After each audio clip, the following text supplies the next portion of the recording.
if people contact me, and I'll put up my information towards the end. But I have a lot of resources as to where to call, who to call to get extensions on all of these various things, especially on a payment plan. But you need to call them just to get that permission to do it. Okay. I'm just going to hop in for one quick second. Chris, we may have to go with your copy because we got a delayed start. I didn't realize the recording didn't start properly on mine. Okay. But we'll just go with your recording on this because we got a lot of good stuff from the beginning. Also, and kind of piggyback on what Chris had been saying, it's better to be safe than sorry with this stuff. I know in the past, and I think this was a previous conversation I had with Chris, he had said, much smaller impacted areas have had changes by the IRS, like from like a hurricane or something like that. And he's seen these issues arise when they're dealing with 100,000 households, not the whole country. So being that the whole country is going to be on this extension, there is a good chance that, problems can arise within the system. So I think it is great advice from Chris to file that extension, get it in, don't have to worry about it. You're covered. If there's no issue, you're covered. If there's an issue, you're covered. Have you started your recording, Jason? Yes. Okay, good. So we're recording now? Yes. So let's just maybe backtrack a little bit just to make sure. I just want to make sure we have everything, if you don't mind. Sure, that works. Go back so where we sort of left off. And so if you want, I mean, being that we're only about 5 minutes in, I mean, I hate to put us back. I could just stop and we could start again. I mean, no, I think it's okay. So let's just go back to where, in case this was clipped. So we were talking about the extended dates, due dates for payments and for filing. And the main takeaway that I have for this for everyone is to please assume still that all the returns are due by April 15th, meaning that if you're not going to get it in, please get a valid extension filed by April 15th. I know we think that July 15th is the new April 15th, but I'm very nervous that the IRS systems eventually will not be updated, although they have good intentions. And so people that don't have a valid extension in on time on April 15th or a return filed can get caught in that death spiral of late filing notices, which could take years to get out of, right? And that's what I had mentioned already. And I think Anna had a question a moment ago, I don't mean to reiterate it, but if you do have an IRS payment plan, you can get an extension on that, or you can get a stoppage to that requirement if you call the collections department at this time.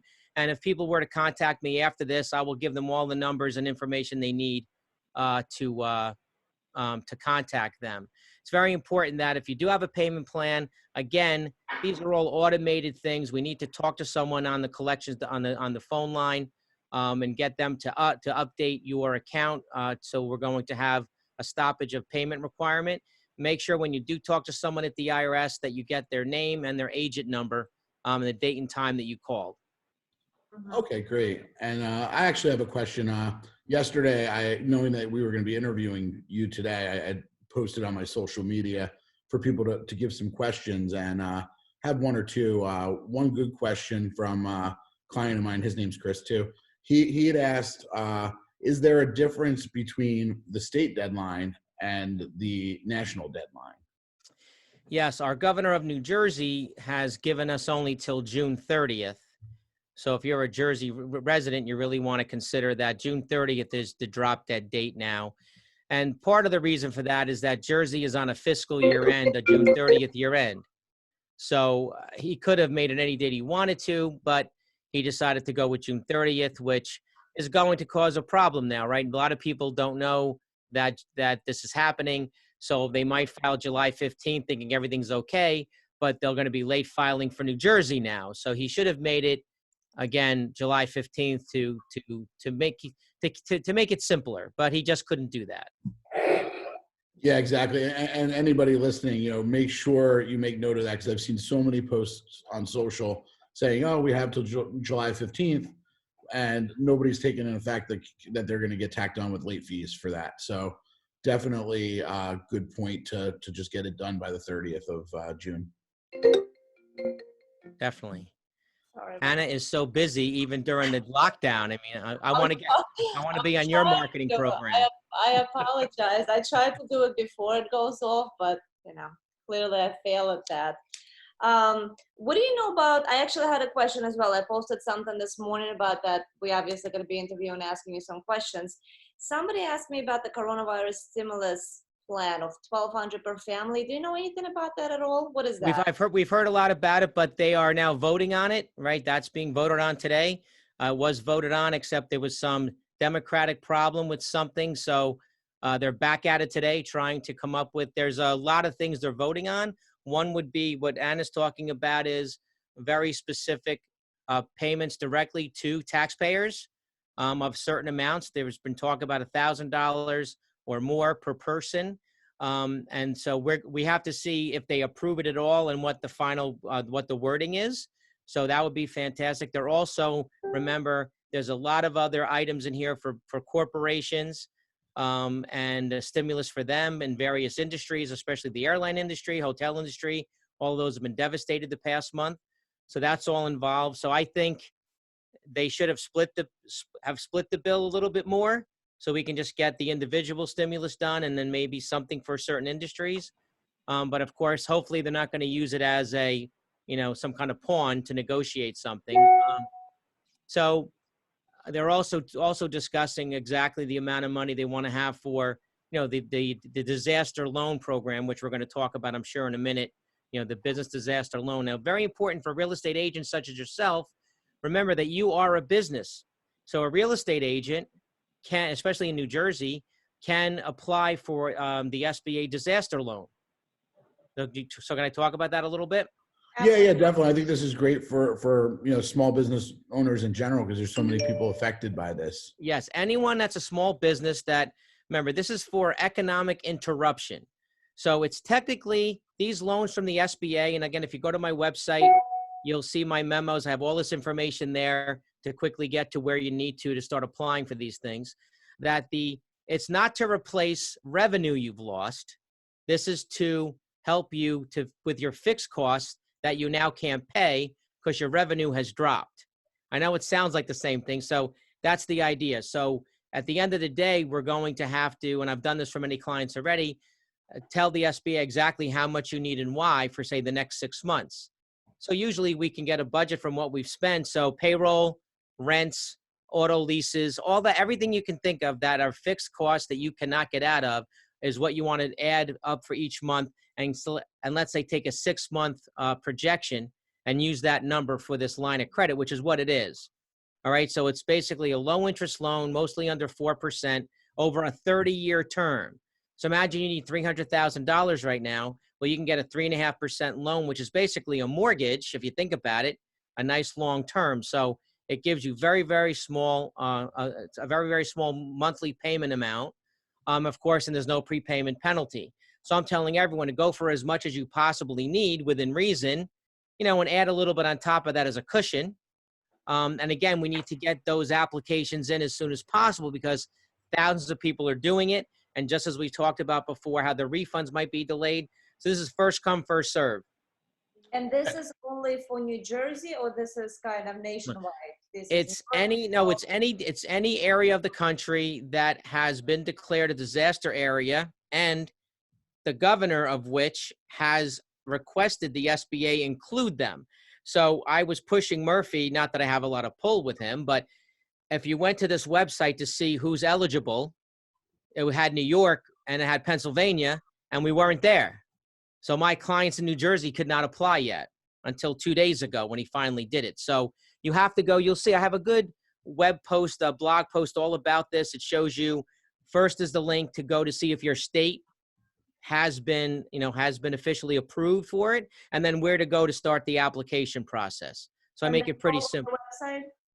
What'd you say? It's all on your website? Right. If you go to chriswhalencpa.com, and I have a blog page, a memos page it's called, and you'll see very clearly what the memos are, very clear. You'll find them. It's all in the first page. They're all related to coronavirus and this SBA and everything tax related that we're talking about today. And we'll post his link also in the comments, so it's easy access. Now, I had another question. Family First Coronavirus Relief Bill. Is that the same thing, or what is that exactly? Yeah, that's exactly what they're voting on today. That's what we're talking about. Okay. Right. Because that was another question that I had.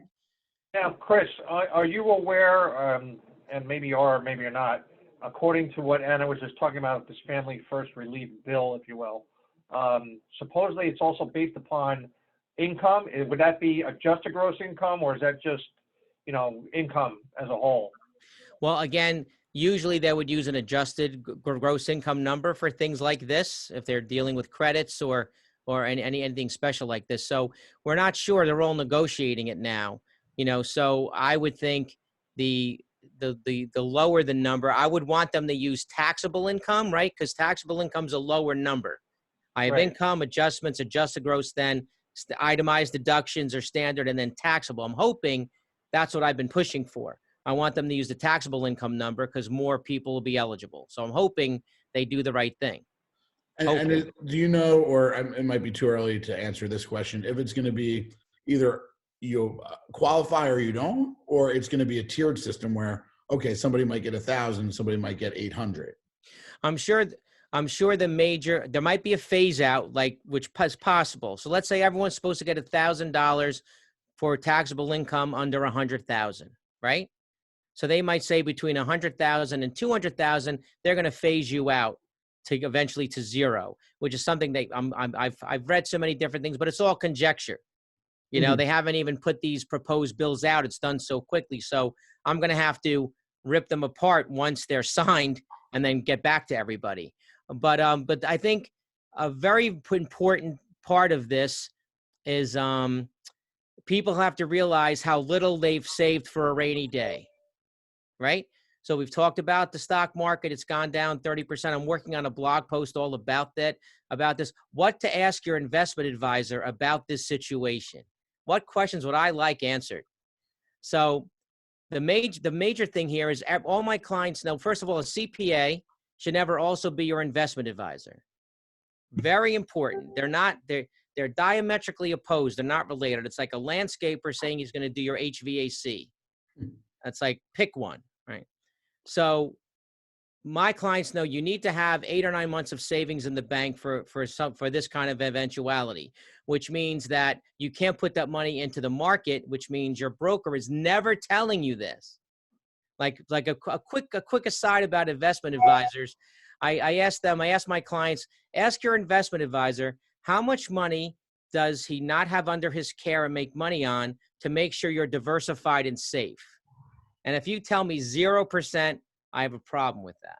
So the main lesson here is we have to start to have a amount of savings per month in a budget. That's my main line item in my business and my home is savings. So everyone should think of, if you're stressed right now that you're out of work or you might have a decrease in cash flow, if in a couple of weeks you're scrambling for money, then we need to go back to the drawing board now going forward, and this never should happen again to you. We do a lot of that here, and budgets for individuals and businesses. So talk to your tax preparer or call me, because we need to get on a better path, because next year something else could happen. Hurricane, could be a Sandy, right? How many people in Sandy were not prepared, and they were a paycheck away from a big problem? So now we can do something about that and be smart about it. I think it's a big eye opener to a lot of people just in general, because again, who's prepared for something like that, right? So the fact that, whether you have a financial advisor or you can talk to your, CPA just to get a right sense of direction of how much money you have to allocate every single month. So I think that's a big deal, whether you're a business owner or whether you work on, 1099 or whether you're W-2, it's irrelevant. You have to have money aside set for things like that. Because I've gotten calls like this, and people who are out of job. I have one client who does Uber. Uber is not a thing right now, unfortunately. So you have to be prepped and put money aside and not stretch yourself too thin in order not to be, in a bad position in times like this. Right, and also, I'm glad I'm speaking to realtors here, because if you get to know me, you'll see that I'm all about investment properties all the time. The vast majority of my investments are in rental real estate. And this is a very, very good indication of what is a safe investment and what is not? What's a risky investment and what is not? So if I were to ask everyone listening, is the stock market safer than rental real estate? Even now, everyone's going to say the stock market is safer. That's always the answer. Even real estate agents don't know. When I give a presentation to real estate agents, what I do all the time, I say, okay, I'm coming into your office. I have $200,000 I inherited. I want you to tell me in 3 minutes or less why rental real estate is the best bet over everything else. And agents should be able to do that. So I know I could do it. So this is a very important point to realize what is the value, what is an investment, and is an investment real? So let's think about it. So I have a lot of rental real estate, okay? I haven't had a 1/3 loss in value in my real estate ever. There is no correction. So I want everyone here to see, you have these great real estate agents here with me. I urge everyone, this should be a time where you think of real diversification eventually. I'm not saying to divest yourself of all stocks and bonds, but you can't really hedge stocks against bonds and vice versa. It's one little bubble here of investment possibility, right? One investment universe. So I urge everyone to look at rental real estate and understand it's much more real and tangible, right? I can hold it. I can control the value. Think about it. I own Google and went down 1/3 in value. I have no control over the value of Google. I don't know who does, right? But I could have a rental property. I could put windows in. I could do the driveway. I have a lot more control. Plus, I have comparable values. Why am I paying $120,000 for this condo I'm going to rent? Oh, we have comps and things like that. So if anything in this, from what happened now, everyone should be educated as to rental real estate is one of the best hedges against this happening. Imagine you had half of your investment portfolio in real estate right now. So you had $1 million on $500,000 in rental property, $500,000 in equities. Well, I would have lost 1/3 only of $500,000. That's a real hedge. So urge everyone, come to my website, especially. You mind if I put the website up for a second? Oh, go ahead. Okay, just 1 second. And while you're doing that, Everyone can see my website maybe now? Yes, All right, perfect. so please just everyone take a note of it. Chris Whalen, CPA. There's my phone number, my email address, and my website. Please reach out to me anytime. I tell everyone, the moment you think you're bothering me, call me. That's always my little motto. So again, look, we should be, once this market comes back, just to go on a little bit about the market, I'm getting 1 million calls. Should I hold? Should I sell? Again, I can't give investment advice, but this is based on hysteria, not based in reality of anything. So I'm telling people, listen, at the moment this happened, if you were going to hold something and not sell it, most likely I would be doing that, right? I'd be still holding it. Because just when this blows over, I know there's some heartache coming, but the statistics on the street in terms of people dying from this is very low. Remember, we can't key on the number of cases because that's what some of the media outlets want to focus on. We have a spike in cases. I don't care about that. Most people recover. I don't know how many people are passing away and in what age groups. Let's look at those numbers. And when I do that, I feel a lot better. So anyway, so I'm glad to talk about rental real estate as can I go on about it a little bit more? The rental real estate? And I did want to tie in one question too that Sure. maybe you can integrate because we have a lot of investors that'll be watching, and we may not know the answer to this yet, but I've heard that there's going to be a lot of people that can't make rent, and there's going to be rules protecting the tenants. Now, from a tax perspective, are there things that we know of now, or maybe this will be a later, we reconnect later when we know more, that, that'll be either additional write-offs for an investor if they're stuck in a situation where, their tenant's not paying due to COVID-19. Well, let's start to get to, I'll come back to maybe rental real estate a little bit, but to your question, remember, landlords are eligible for economic interruption. So they have mortgages to pay, they have HOA fees, whatever it is. So landlords, if you're listening, please go on the website, the SBA, .gov disaster website, and apply because you have an economic interruption.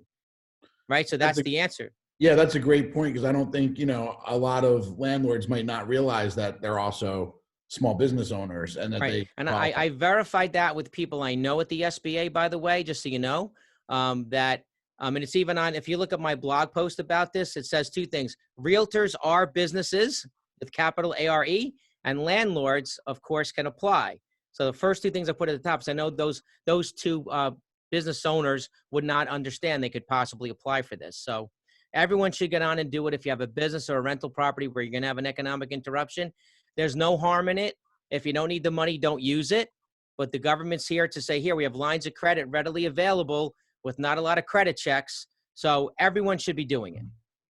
Absolutely. And the first come, first serves play a big role, because it's not infinite, right? So there will be a limit at some point.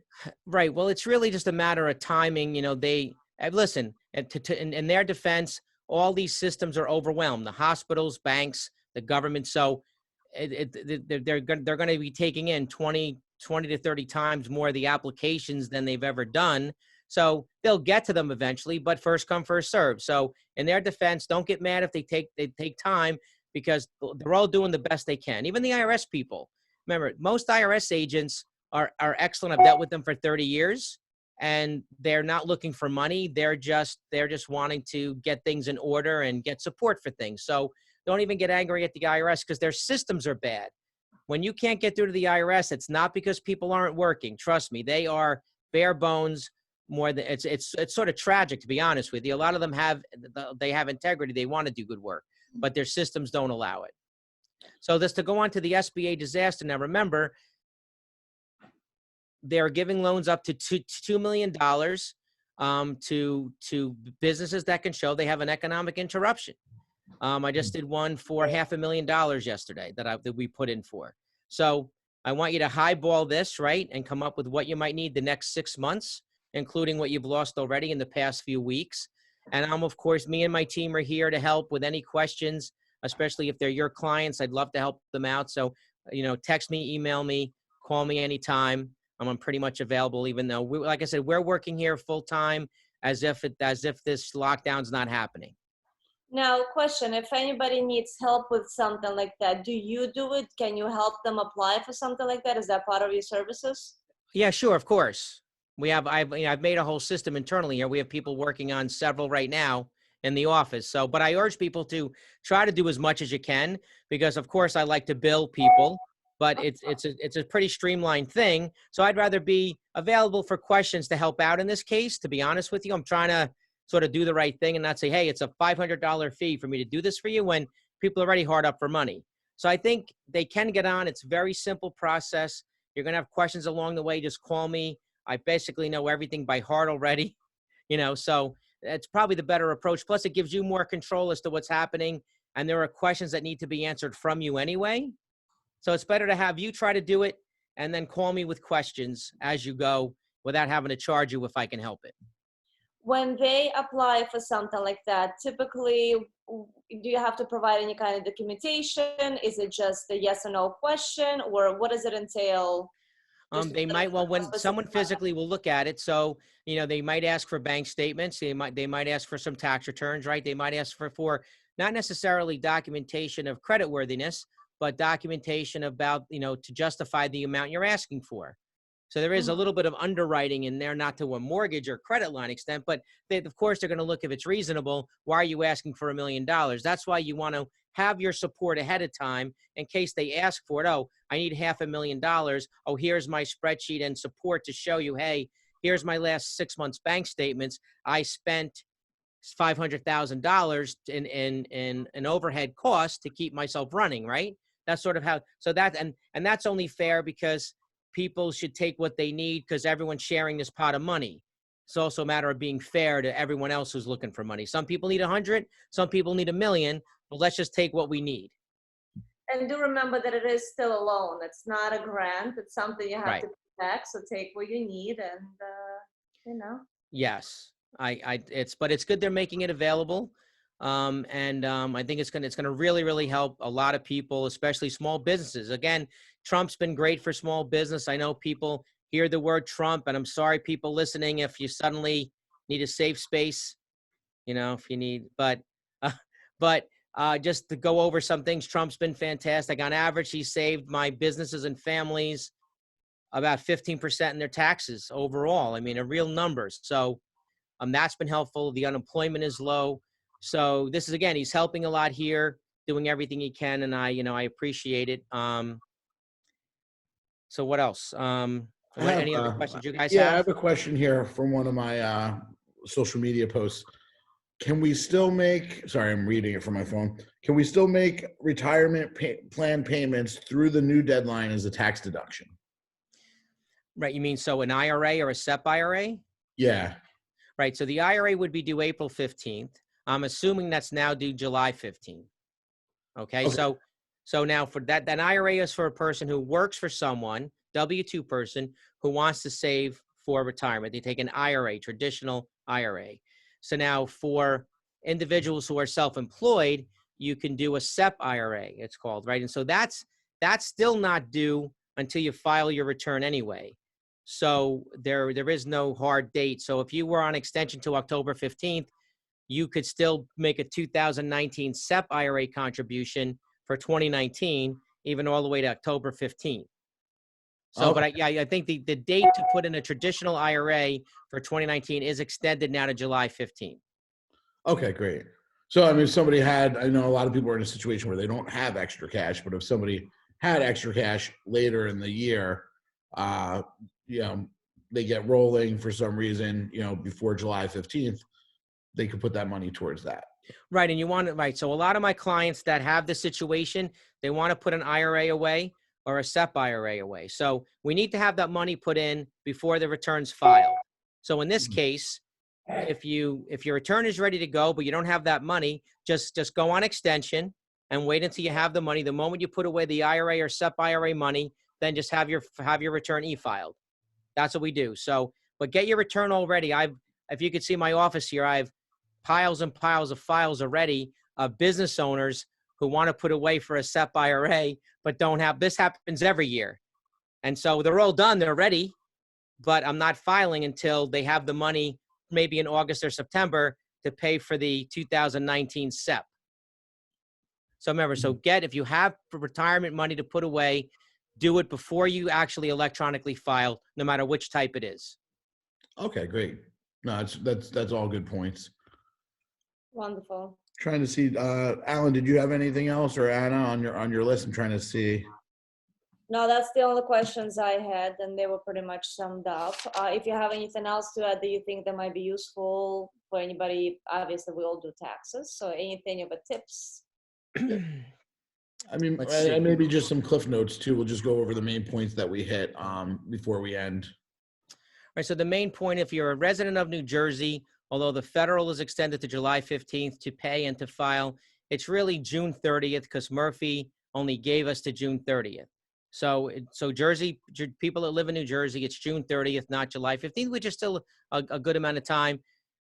Even though we have these extensions, again, to restate, we definitely want to do an extension on April 15th. If we don't file on that day, although we've been given the time, but let's be safe. There's no harm in that. Make sure your tax preparer gets it. If anyone here who needs an extension can email me and give me their information, I'll get an extension done for them anytime. Any of your clients or anyone listening, While we're closing out, sorry to interrupt. While we're closing out, can you put your info up again, just so we close out that way? Right. So there's a lot of seniors or other people that might have used some of the free services at the library, like Vita, for example, or Score.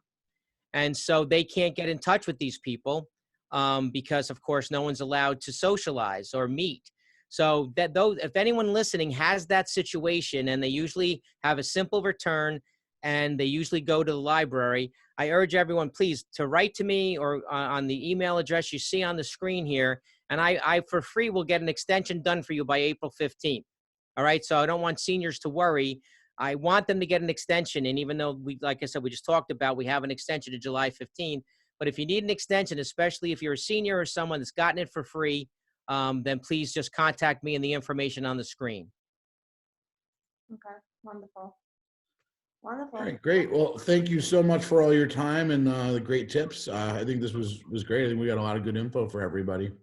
Thank you, fantastic. And any questions, obviously, you can email Chris directly, or you can send us any questions. We can definitely get you the answers, and we might, if anything else new comes out that we think of important to share, we'll do another episode of this. And yeah, you keep sending us the questions. You can text us, you can email us, or you can reach out to Chris directly with that as well. Right. And if you send me an email, I have a really good blog that I put out occasionally, but only when with real information. So I've gotten so many new subscribers. So that's really for you. If you had been on my subscription list, you would have gotten all this information the past week. So send me an email and say, Chris, please add me to your mailing list, and you'll automatically get my blog post on my podcast right in your email inbox.